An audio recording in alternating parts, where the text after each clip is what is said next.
Hi there everybody and welcome to this video. The purpose of this video is to share with you some of the things I've been learning myself recently from the research about vocabulary. Questions like how important vocabulary is, how many words a student might need to learn, how likely that is in the current system we have and the kind of current textbooks we use, and different approaches to learning and acquiring vocabulary that are out there, some different ideologies, I guess.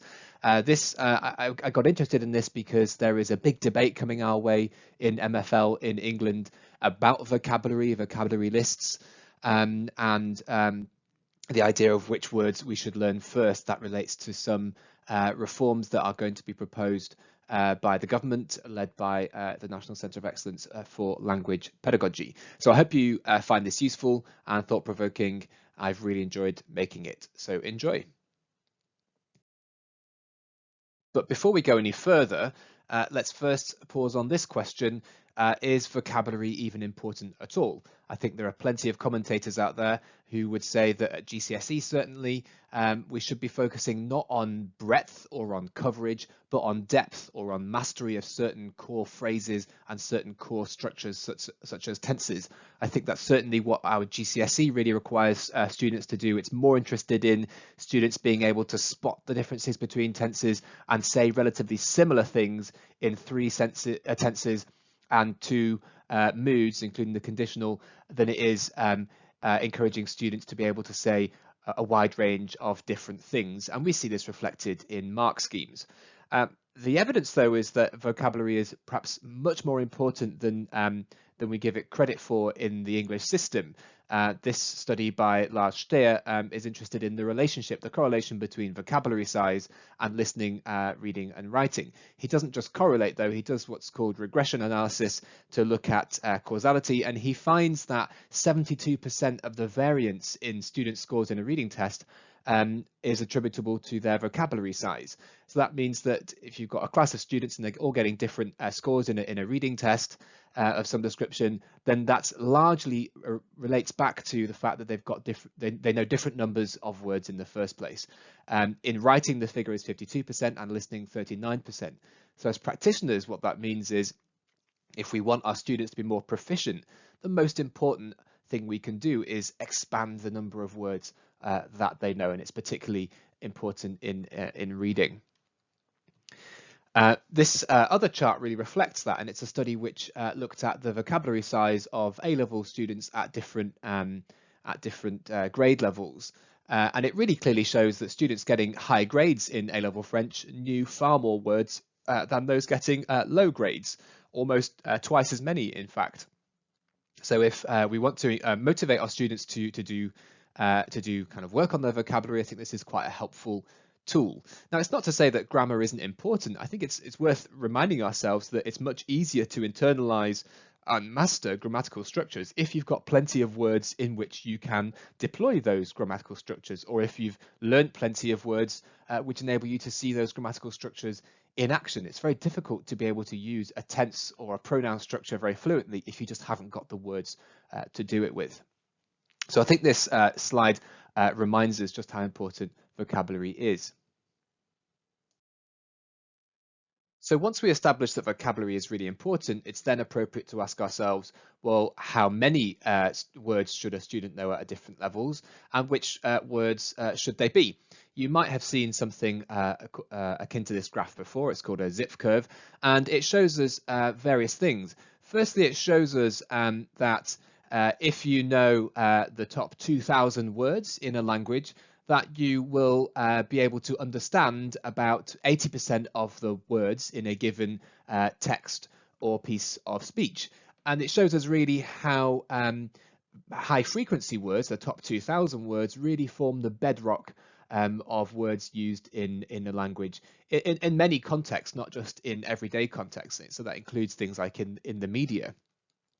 2,000 words is therefore seen as the kind of magic number beyond which students start to be able to use a language or understand the language independently. And you can see there that gives students in French or in English something about 80% coverage of a text. Now, I use that word independent because GCSE has always been aimed at A2 or B1 in the Common European Framework. Ofqual recently confirmed this in a recent report they commissioned. And B1 refers to learners as independent users. You can't really be an independent user of a language with anything less than 2,000 words. That is the overwhelming academic consensus on these matters. Interestingly, the evidence that we do have around the vocabulary size of UK learners of French, that's this red line here, is that students tend to learn way less than 2,000 words, way fewer than 2,000 words, I should say. So we're quite a way away from the 2,000 kind of holy grail number that really a B1 or A2 would have us achieve. And that's partly because textbooks also don't help us get there. There's some forthcoming data on a really common textbook series which shows that textbooks themselves don't even teach students 2,000 different words in the first place. So I suppose what we learn here is if we really want students to start to be able to use a language independently in different sorts of situations that they haven't necessarily prepared for, to be able to deploy their knowledge in new situations, then we probably need to be teaching quite a few more words than we currently do. That begs the question, well, how do you get to those 2,000 words? Currently, we teach our curriculum around topics. Our curriculum is organized around topics. That's how our textbooks work, and that's how the exam specifications work. That's how it has worked for quite a long time. Anybody reading my blog or my Twitter will know that I'm not a huge fan at all of the current topics approach. I find that we teach the same topics again and again and again. I find those topics really dull and banal. So holidays and home life and daily routine and that kind of thing. Topics which don't give students any kind of meaningful insight at all into the identities and cultures of the language that we're studying. But that is how we currently do it. And in fact, there was a pedagogy review in 2016 which found other problems with topics and this kind of topics approach. It found that when we're teaching via topics, the choice of vocabulary can be way too specialized, and that we end up teaching words that are quite rare at the expense of more common words. And it's very difficult to plan our curriculum in such a way that students re-encounter those words later on. And it says that the major problem, or a major problem with this kind of topics approach, is that by the end of their course, students realize that they can get their GCSE but cannot say or understand basic things in the language.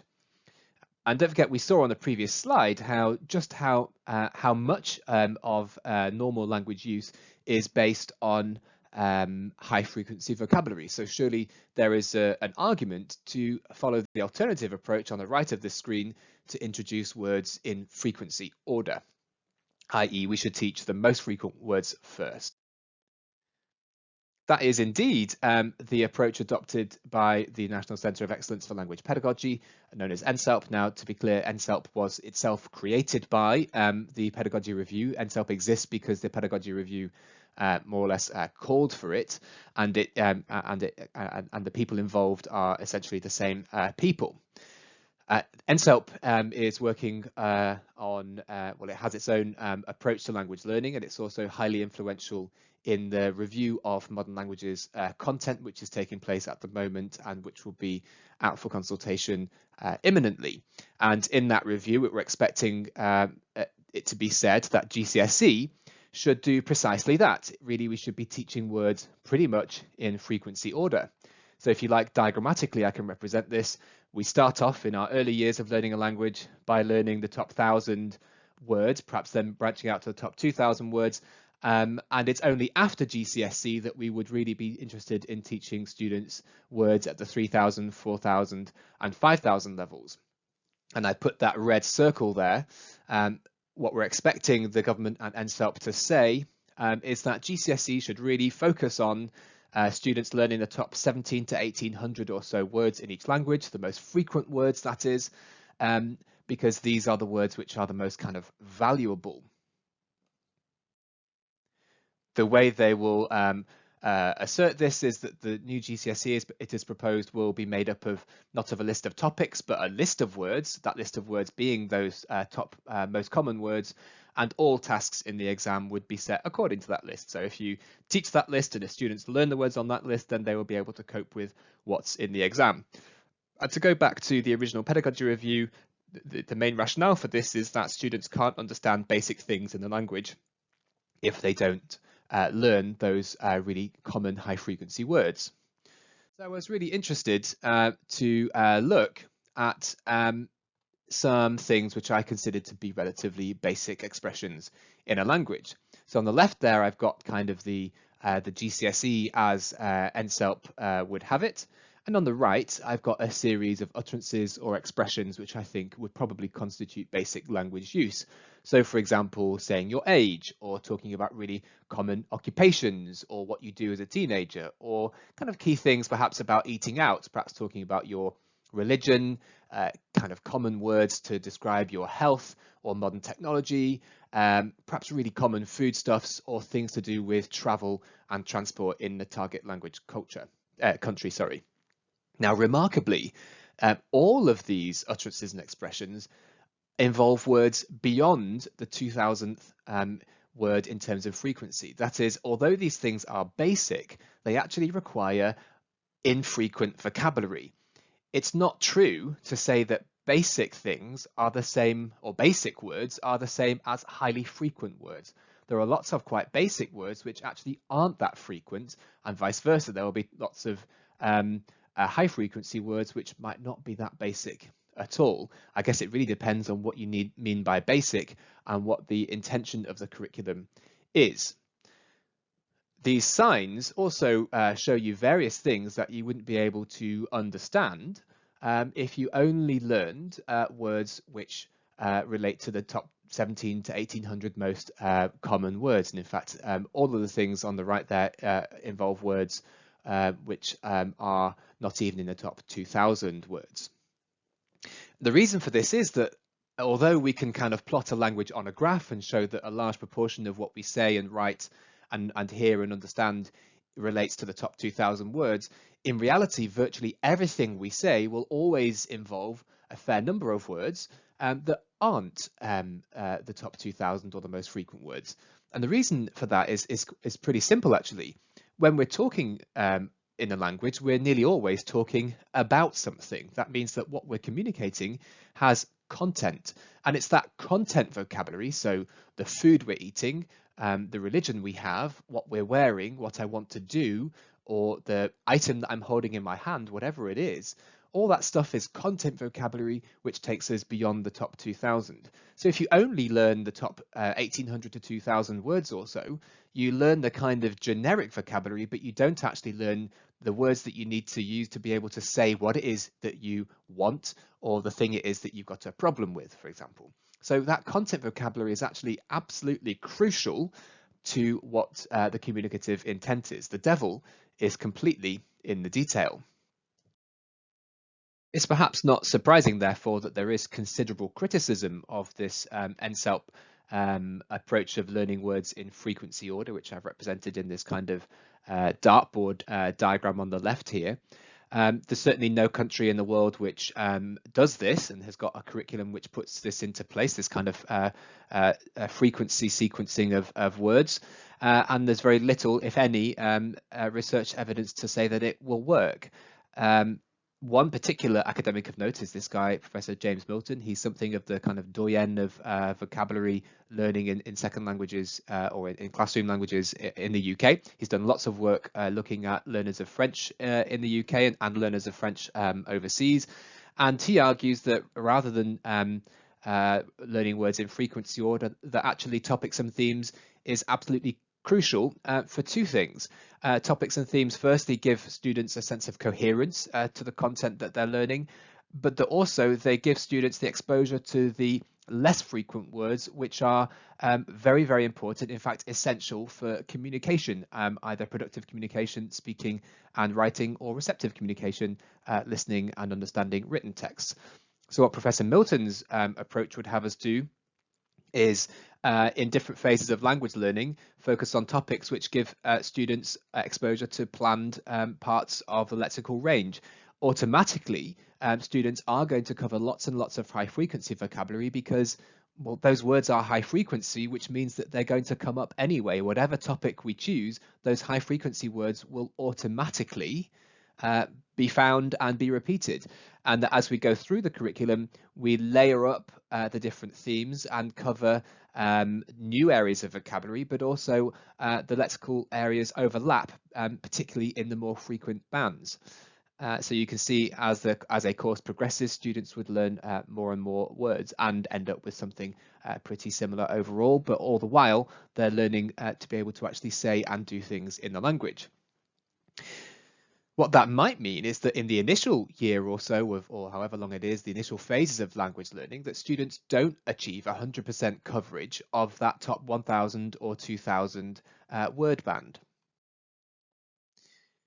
So it's worth asking, is that viable? Is that acceptable that students might not learn the top 1,000 words first? And this graph is really interesting. It shows the vocabulary profile for learners of English from Japan. Now, these students have got a really large vocabulary. They've got 80% of the top 1,000 and just under 40% of the top 8,000 word band there. So their vocabulary is probably going to be about 4,000 to 5,000 words. That's way bigger than B1, and it's probably something approaching between B2 and C1, so kind of beyond A level.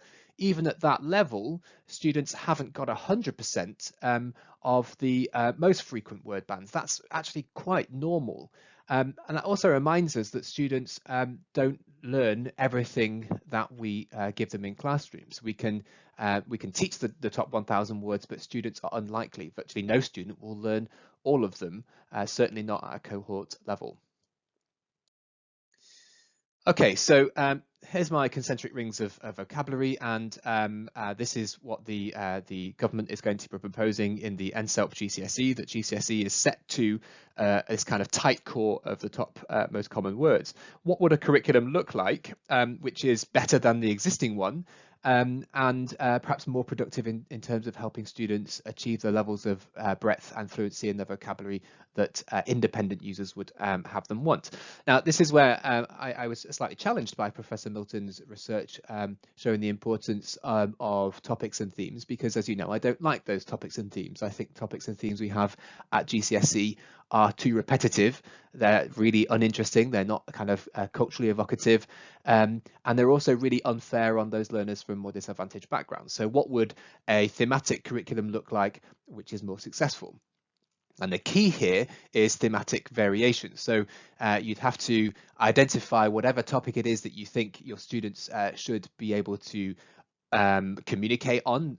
Communicate both means understand as well as produce language. And you might, for example, I'm not saying that these are my choice topics, but it might be that at GCSE we want young people to be able to talk about school, about travel, and about social issues. And each of those topics would have their own set of vocabulary. A large proportion of that vocabulary would always be in the most frequent word bands, because all topics feature the most frequent words because those words are frequent. But by making sure we choose different topics, we are ensuring that our learners are exposed to a really wide range of words. If, however, we keep studying the same thing, for example, free time or hobbies, what we would find is that the vocabulary we're teaching is the same vocabulary again and again and again, and that's what currently happens. So the idea is that you would teach students different topics with different types of vocabulary all the way through their course, and they would end up with a pretty decent vocabulary. So here, this would be a visual illustration of that. Instead, let's remind ourselves this is what's going to be proposed. Students would be limited to those top 1,800 words and have actually none of the words which they actually need to be able to talk about the content of anything. And it's that content that actually really communicates meaning. If we're designing a curriculum in this way, it really requires us to have a prior conversation and a prior consensus about what is important to us as educationalists or as an education system? What is it that we want our learners to be able to do, say, and understand in a language? I.e., what is important to us in terms of the curriculum's impact, and what impact do we want that to have on young people's lives? In other words, we have to be clear as a sector about why it is that we're teaching language at GCSE in the first place, and what the point and what the benefit is supposed to be. Once we've got that, it's actually relatively easy to pick out the themes and vocabulary that we want students to be able to learn to go with it, and we can kind of plot that, map that, and make sure it's the right size of vocabulary to give students the independence of use that we say GCSE has always been about. And for me, it's this piece which has always been missing from the debate about MFL in the UK. We've never quite been clear what the point of it really is, particularly as the role of English has changed in the world and technology has changed alongside it.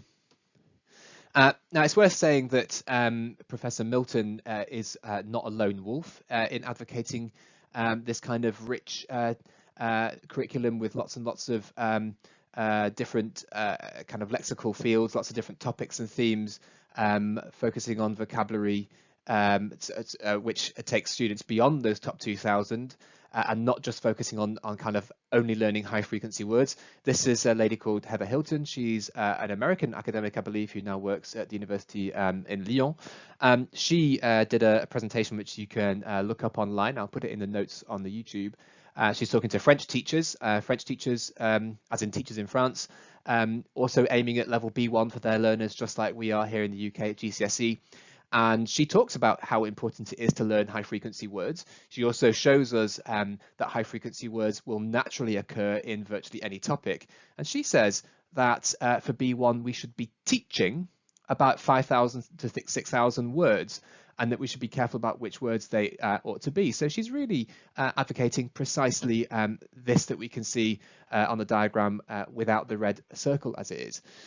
So hold on, why is she saying 5,000 words or 6,000 words when the goal of B1 is probably to know 2,000 words?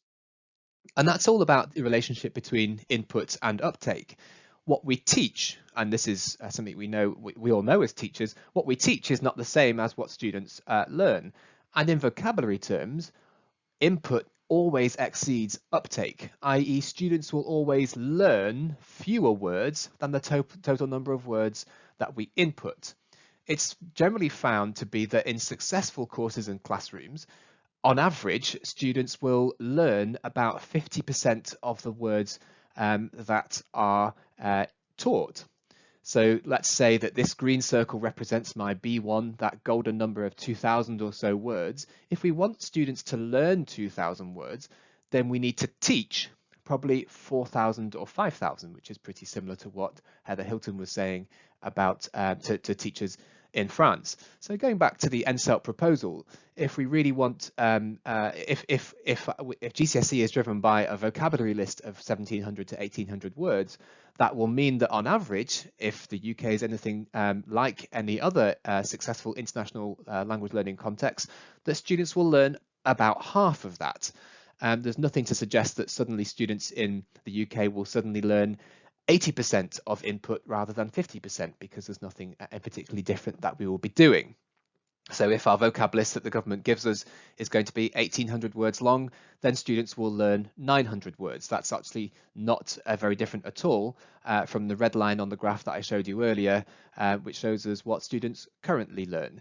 That would put students at level A1, not at level B1. So what conclusions can we draw from this video, which I hope you found interesting? Firstly, that vocabulary size is really, really important. It's probably more important than anything else. The more words students know, the more proficient and communicative they will be, and the better they will also do in exams. The easier, by the way, they will also find it to assimilate grammar and structures. That we need lots and lots of words to be able to use a language independently, and the golden number is probably about 2,000, but it actually doesn't make sense to learn them in frequency order, because with only the most common words, we can't really say or understand anything at all, and we can't actually say the basic things either, because basic words aren't the same things as high frequency words. We've also learned that if we vary our themes and topics, remember those diagrams with the concentric rings, then students will learn more vocabulary. Ditto, if we don't vary our themes and topics, students won't learn more vocabulary because students can only learn words that they have been taught. They can't learn words that they have not been taught. High frequency words are really important. They do form the bedrock of almost everything that we say, write, or hear or read, but they will naturally keep reoccurring precisely because they're common. That gives us really great freedom as language teachers to input all sorts of different themes and content and variety, confident in the knowledge that actually really high frequency words, in particular verbs, will come up naturally anyway. I hope you've found that video beneficial. I've certainly really enjoyed making it. Do get in touch with me on Twitter at MFL Transform, or leave some comments in the boxes below. Thanks, guys.